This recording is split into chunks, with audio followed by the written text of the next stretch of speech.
Bonjour à tous, voici la deuxième partie de la séance d'AP sur les sphères et les boules. Dans cette séance d'AP, 3 exercices concernant les sphères et les boules et les sections planes qu'on puisse en faire.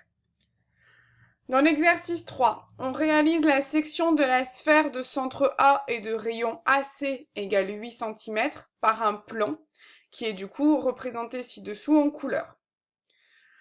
Donc, vous avez une sphère de rayon AC qui mesure 8 cm. Vous avez le point B qui appartient également à la sphère. On fait une section du coup qui passe par le point B.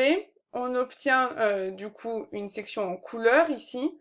Et dans la première question, on vous demande la section obtenue, du coup, est 1. Donc là, vous devez compléter du coup quelle forme géométrique c'est.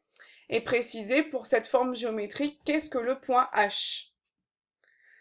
Ensuite, dans une deuxième question, vous devez calculer le rayon HB de la section.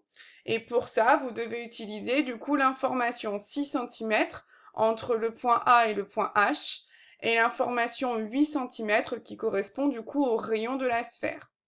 Pour ça, vous devez utiliser la même technique qu'utilisée à la séance d'AP précédente sur l'exercice 2.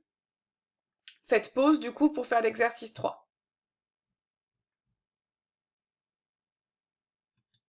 On continue avec l'exercice 4. On explique qu'une calotte sphérique, c'est un solide qui est obtenu en sectionnant une sphère par un plan. Donc on coupe la sphère et ici par exemple on coupe le haut de la sphère.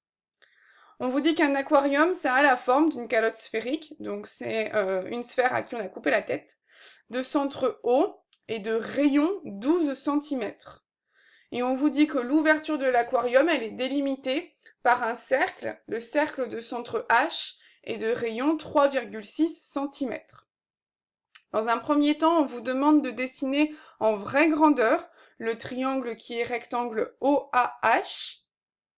Et dans une deuxième question, on vous demande de calculer la hauteur petit h de l'aquarium. Et du coup, tous les calculs doivent être justifiés.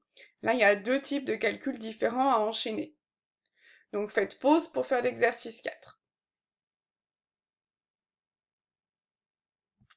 On termine cette séance avec une histoire de pétanque.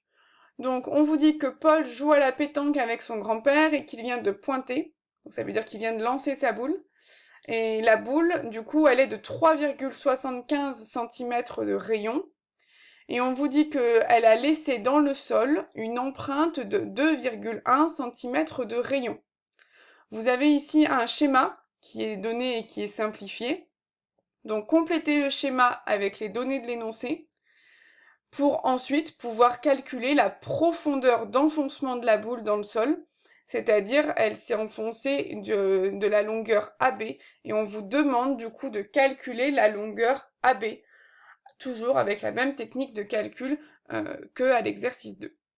Donc faites pause pour faire l'exercice 5.